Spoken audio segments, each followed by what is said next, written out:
Nusaku. Sebelumnya kalian udah pada tahu belum nih apa itu casting? Casting itu sendiri merupakan pemberdayaan kotoran sapi yang diolah menjadi pupuk dengan menggunakan bantuan cacing. Nah, hari ini aku udah janjian sama Mas Helan buat penjelasan secara detailnya. Yuk kita ke atas.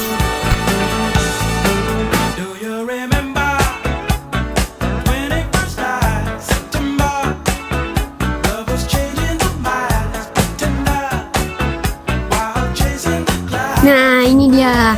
Halo Mas Herlan. Ya, halo Kak. Bisa dibantu jelasin nggak sih gimana cara pengolahan casting itu sendiri? Oke,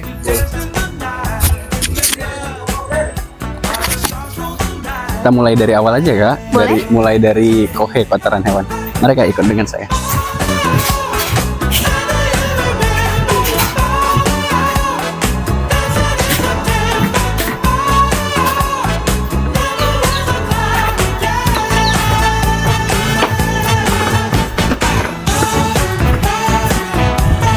Oke, di sini Kak Ira ada yang namanya kohe, kotoran hewan yang berasal dari sapi.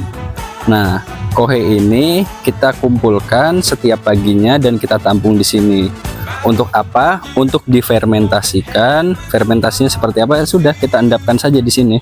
Kurang lebih selama 6 jam paling cepatnya. Dan kita tidak langsung memberi makan kepada cacing karena ini adalah sumber makannya si cacing itu. Kalau kita langsung berikan, karena dia mengandung amoniak panas, jadi nanti tidak cocok, bahkan tidak akan dimakan oleh cacing. Nah, kita diamkan kurang lebih selama 6 jam, setelah itu baru kita bisa berikan seperti ini. Nah, ini adalah contoh kohe yang sudah ditebar dengan jarak 2 jengkal untuk setiap lariknya, dan ini akan diproses dan dimakan oleh cacing yang ada di dalam tanah ini. Nah, nanti karena campuran dari cacing ini ada baklok jamur dan juga kohenya, maka dia akan dimakan sendiri oleh si cacing. Dari situ akan memunculkan atau menimbulkan yang namanya casting. Nah, ini casting ini adalah kotoran cacing yang mana akan menjadi pupuk. Ini adalah salah satu jenis pupuk vermikompos yang sangat bagus dan juga baik untuk pertumbuhan tanaman. Nah, ini juga termasuk salah satu pupuk yang berkualitas bagus dan juga mahal.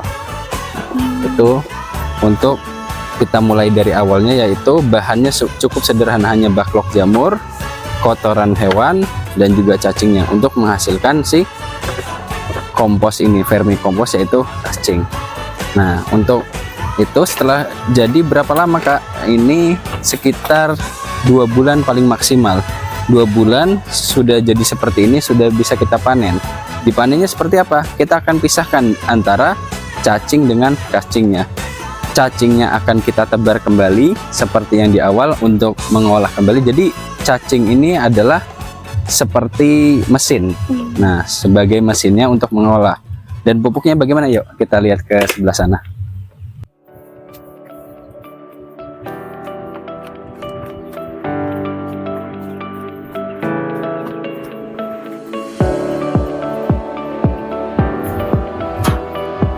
Nah, di sini kita ada di depan alat yang namanya alat pengayak. Apa sih fungsinya alat pengayak ini? Fungsinya itu adalah untuk mengayak pupuk ya, vermikompos casting tadi, dan juga dipakai untuk memisahkan cacing. Jadi kita bisa memakai secara manual maupun otomatis. Hanya saja ini sedikit manual. Kak Ira mau coba? Boleh. Nah, ini adalah contoh cacing yang sudah kita panen tadi. Nah, silakan Kak Ira ambil satu, saya satu. Ambil aja sama Kak Ira. Nah, terus ditaruh di sini, ditebar seperti ini. Nah, nanti akan kita goyangkan. Maaf Kak Ira, saya pinjam dulu. Oh. Nah, ini setelah sudah menyebar, kita akan aduk seperti ini, ibaratkan seperti bikin kue ya. Nah,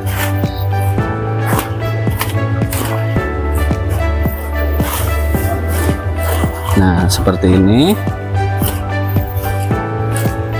Atau bisa juga kita goyang-goyangkan mesinnya. Oh, Nah, seperti ini. Seperti ini. Nah, maka ini akan memisahkan antara cacing dengan pupuk tadi. Nah, terus ini ada pertanyaan biasanya. Cacingnya pusing nggak, Kak? Oh, enggak dong. Insya Allah enggak. Karena gempa bumi aja cacing ada di dalam tanah dia nggak pusing. Beda sama kita. Nah, setelah ini sudah, nah ini sudah ya, Kak ya. Nah, ini kita ambil cacingnya. Nah, cacingnya kita dapat, pupuknya pun kita dapat di mana? Nah, itu di bawah. Nah, itu terus dia. kalau ada cacing yang jatuh itu gimana? Kalau cacing yang jatuh mungkin mau tidak mau kita ikhlaskan karena satu atau dua biasanya pasti ada yang jatuh. Walaupun ini sudah kita perkecil. Nah, setelah ini semua sudah dapat, maka dia akan kita taruh ke sini. Nah, ini sudah jadi pupuk yang halus.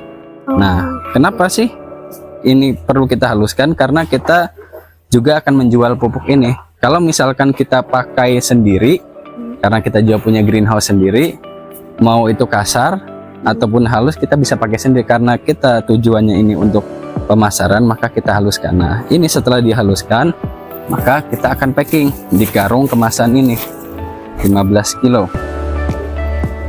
Nah, kita akan isi ini sampai penuh.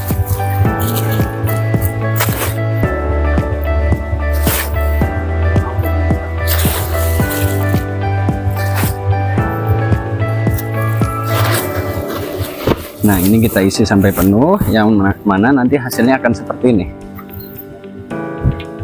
Nah, ini adalah karung-karung yang sudah diisi sebanyak 15 kilo dan juga sudah ditimbang. Jadi sebelum kita jahit, kita isi dulu sampai penuh, tapi tidak terlalu penuh karena ada batasnya. Biasanya kalau kita melihat di sini ada di garis. Nanti akan kita jahit, tutup dan kita jahit.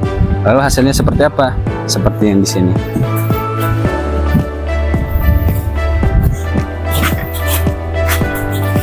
Nah, ini contoh yang sudah kita jahit. Nah, karung pupuk vermikompos kascing. Vermikomposku 15 kg. Nah, jika misalkan kakak juga pengen yang lebih kecil, kita juga punya dan ada di sini.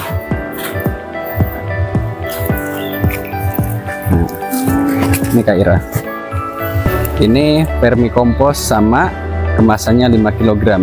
Biasanya dipakai untuk penyuburan bunga bisa, tanaman bisa, dan biasanya yang order seperti ini untuk yang punya perawatan tanaman hias. Kayak ibu-ibu gitu ya? Iya, ibu-ibu biasanya incarnya yang seperti ini. Nah, ini tuh biasanya dijual berapa sih?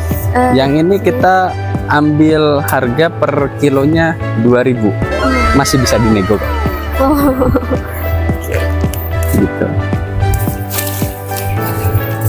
Terima kasih Mas Elon udah ngejelasin tentang cara pembuatan pupuk kasing. Jadi gitu Sobat Nusaku, proses pembuatan pupuk kasing di sini. Dengan begitu kita bisa mendukung proses pertanian berkelanjutan. Jangan lupa subscribe, like, and comment video ini ya untuk informasi selanjutnya.